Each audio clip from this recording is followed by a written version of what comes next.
Hello everyone, Douglas here, and welcome to my Doctor Who review. And today I will be reviewing The Impossible Planet and the Satan Pit. This story is the first story for the popular Doctor Who monster, the Ood, and this is the only story to be written by Matt Jones, who wrote Bad Therapy for the Virgin New Adventures. This story is the first story in the new series to be set on an alien planet. I remember I was scared of this story as a kid. In part 1, called The Impossible Planet, our cold open scene begins and we see the TARDIS lands and it sounds funny. We see the 10th Doctor, played by David Tennant, and Rose, played by Billie Piper. A funny line from Rose when she says, "We could always get back inside and go somewhere else." That sounds like a good idea. And we see the Doctor and Rose just laugh about it. We see the Doctor and Rose landed in a cupboard. We find out from the Doctor they are inside a sanctuary base, and we hear humming, and someone is drilling. We see Rose sees letters on the wall, and it says, "Welcome to Hell." We see the Doctor sees the old words, and we find out it won't translate. We find out from the Doctor the writing is old. We see the Doctor opens the door, and we see the Ood. And we hear them say, "We must feed." And oh boy, this got bad really quick. And we see the Doctor and Rose are surrounded. Our opening scene begins, and we see them offering the Doctor and Rose food. We see Mr. Jefferson, played by Danny Webb. We find out there is a quake coming, and the base is shaking. We see the Doctor and Rose have been taken to the control room, and we are introduced to the crew. Zachary Cross Flame, played by Sean Parks, Ida Scott, played by Charlie Westbrook, Toby Zed, played by Will Thorpe, Danny Bartok, played by Ronnie Juhit. I am so sorry if I'm mispronouncing this. Scooter Mentisa, played by Marianne Berlin. Again, I'm sorry if I'm mispronouncing this. We find out from Ida that the planet doesn't have a name. We find out from Zack that storage 5 through 8 is gone. We see Toby is going to check on the rocket link. We find out that Ida is the science officer, Zachary is the acting captain, Mr. Jefferson is in charge of security, Danny is in charge of the ethics committee, Toby is in charge of archaeology, and Scooty is a trainee. We see Ida pose a switch, and we see the impossible. We find out the planet is in orbit of a black hole, and that is impossible because the planet should be sucked in. We see Toby, and we hear a voice calls out to him, and the lights go off for a second. We find out from Ida that the planet is called Crop Tor, the bitter pill, and the black hole is supposed to be a mighty demon who was tricked into devouring the planet only to spit it out because it was poison. And that is an interesting myth. We find out from Captain Zack that they flew in and the planet is generating a gravity field and they have no idea. We find out from Danny the Ood are a basic slave race. I love how the doctor mentions this, and I did not pick this up till now.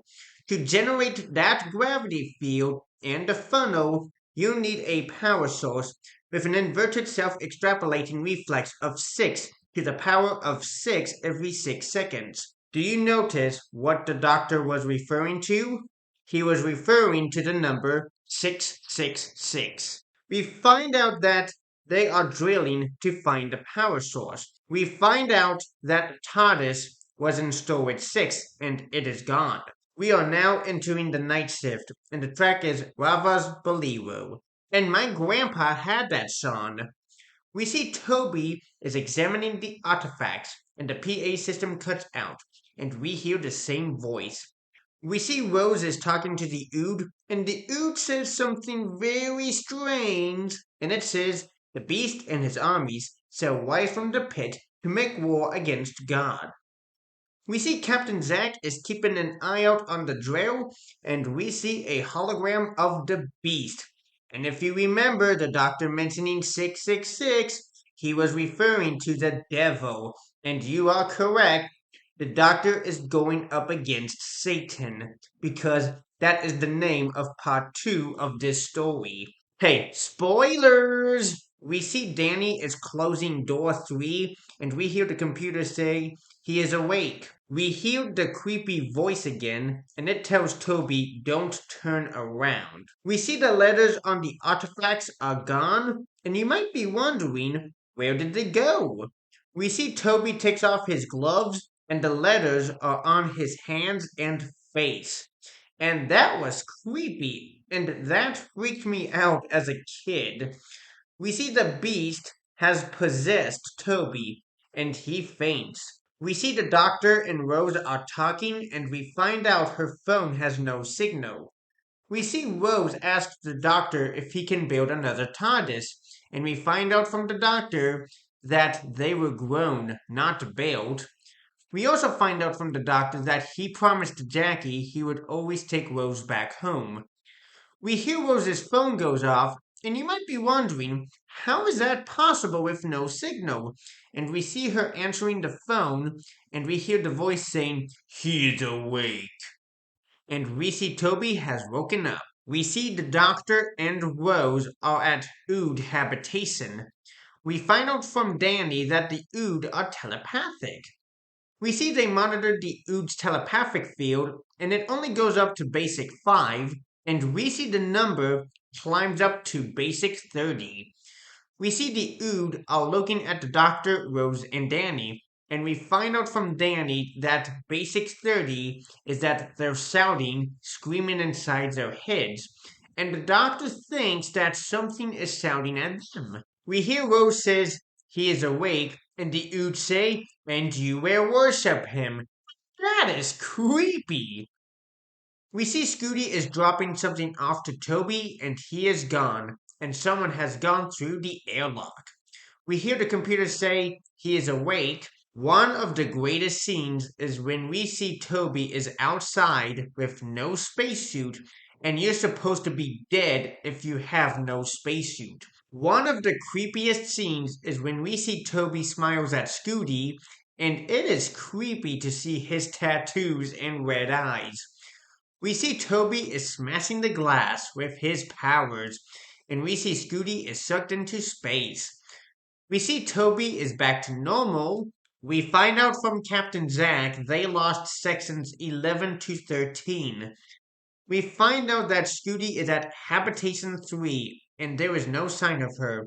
And we find out that she is in space. And that is a powerful scene when the doctor says, sorry, I'm so sorry. We hear the humming noise stops, and the drilling is done. We see the doctor is going down with Ida, and this is the first time we see the Owen spacesuit. We see the doctor and Ida are in the capsule, and it starts descending. At Ood habitation, we see the Ood are standing up and looking at Danny. We see the doctor and Ida have made it to the bottom of the planet. We see Ida throws the gravity globe, and we see the sculptures.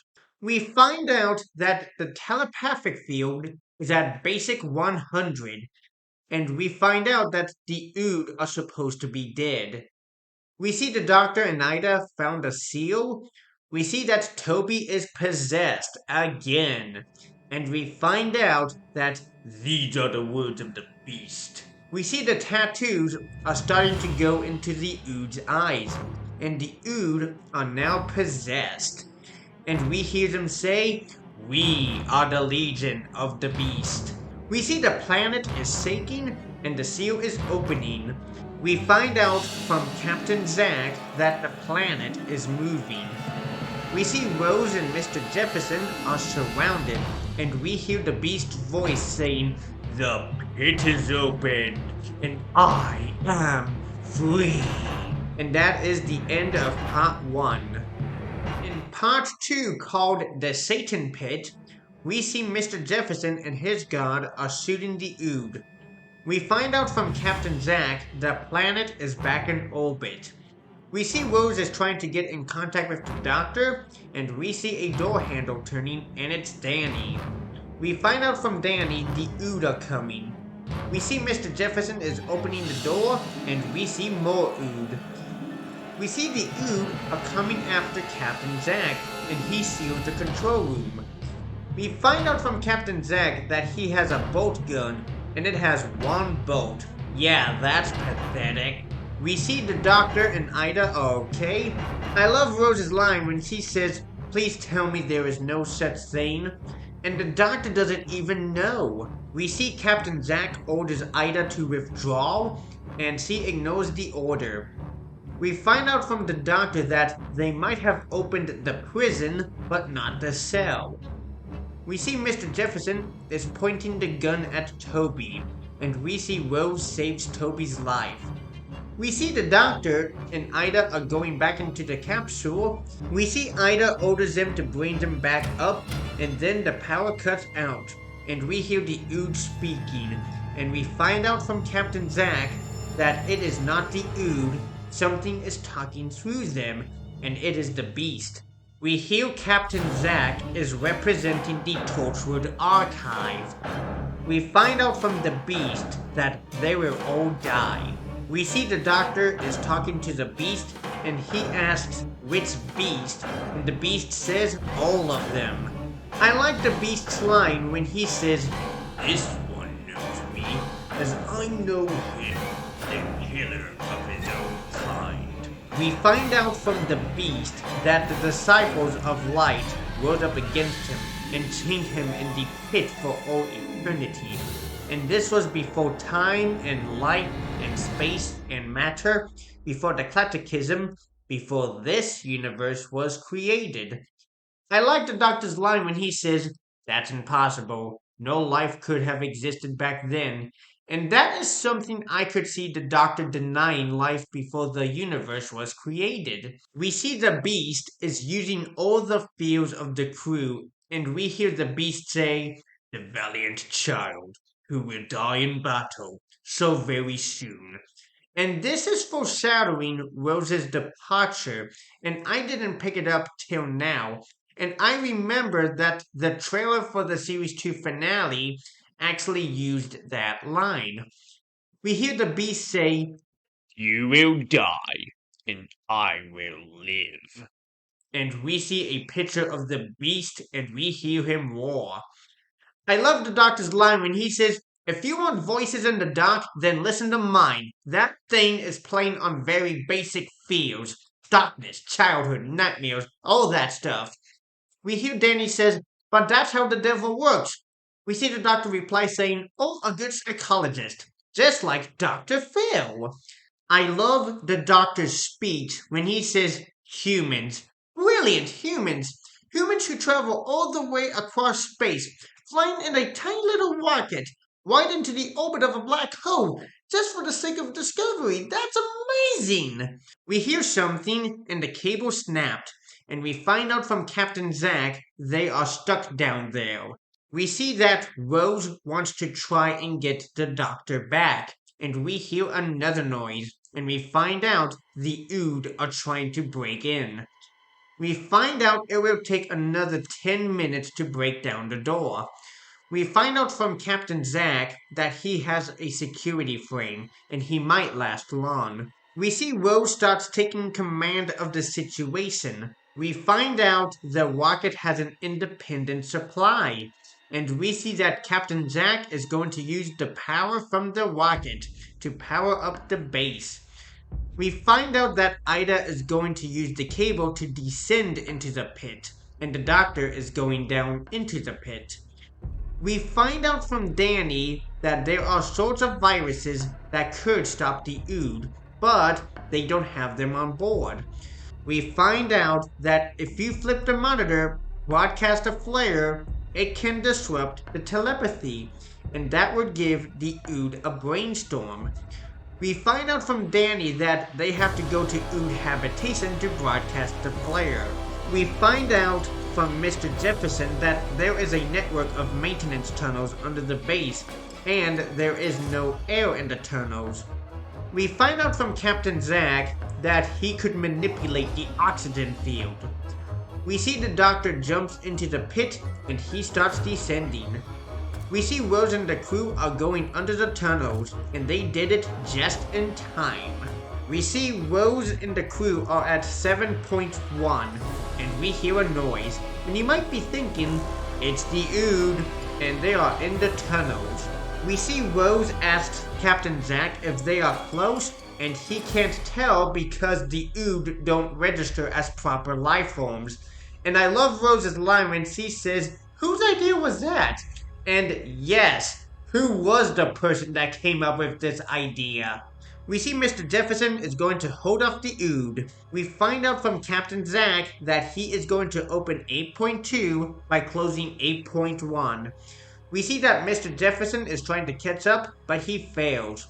We see Captain Zack opens 9.2 and the Ood are there. We see Rose and Danny are going back to the surface, and we see Toby is possessed again for a third time and for a brief moment. And he gives them the sign to not go after them, and we see Toby is back on the surface, and we see more Ood are after Rose, Danny, and Toby. We see the Ood are at control, and we see Danny broadcasts the flare. We see the Doctor is out of cable. We see Ida is pulling the Doctor back up, but he refuses. We see the Doctor disconnects from the cable, and he falls into the pit, and Rose is too late. We find out that Captain Zack is going to leave Ida behind, and they are going to get on the rocket. We see that Rose is not going, and we see Captain Zack knocks her out. We see one of the Ood move, and the telepathic field is researching itself. We see that the Doctor is still alive, and he can breathe on his own without a helmet. We see the rocket launches into space, and we see Ida and the Doctor notices the rocket. We see Rose is threatening to shoot Captain Zack, and he manages to get through to her. We see the Doctor notices a drawing of the Battle of the Beast. We see the Doctor notices a vase, and we see the same one in the drawing, and the Doctor thinks it's the key, and it is the key, and we see the Beast. We see the Doctor is talking to the Beast.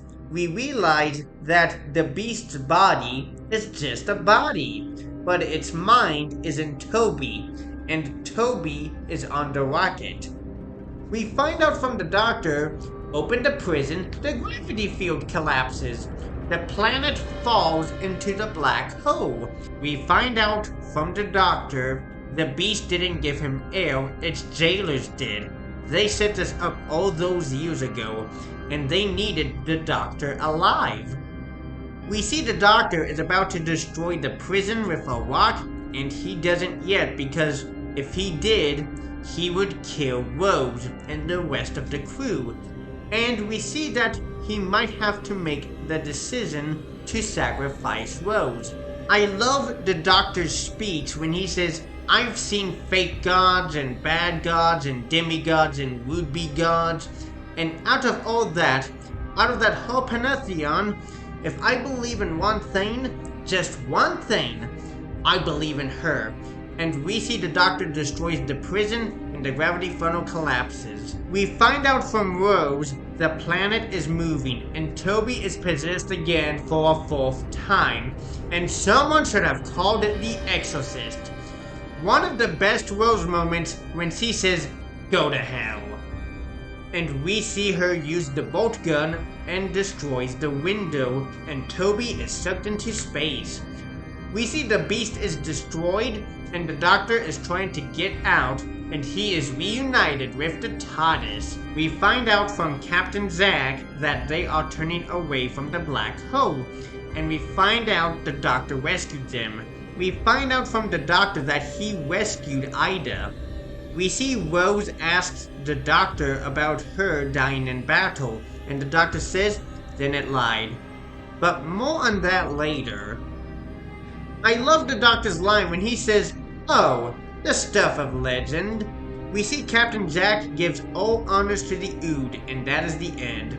I will say it is a classic, and I heard this does have a mixed bag reaction. I know Jack the Film Fanatic said that this was not a good Doctor Who story, and Ollie Pajak from Pajak's Perspective said it was good but not great, and I know Alan Kalo said this story is also a classic. I will say this was a scary story, and having the Doctor go up against the devil was an awesome idea. And speaking of the devil, you might be wondering who was the voice of the beast? I will tell you the voice of the beast was Gabriel Wolfe, and you might remember him as Sutek from the Fourth Doctor story Pyramids of Mars.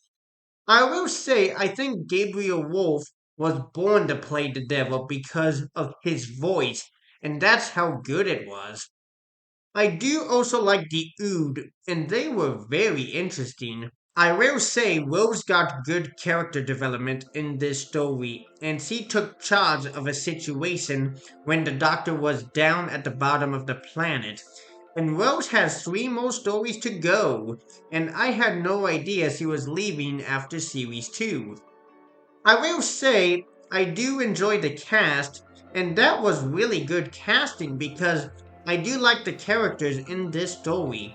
The script by Matt Jones is good, and the direction by James Strawn is good, and I will give The Impossible Planet and The Satan Pit a 10 out of 10. So that is my review of The Impossible Planet and The Satan Pit. What's the next story I need to review next?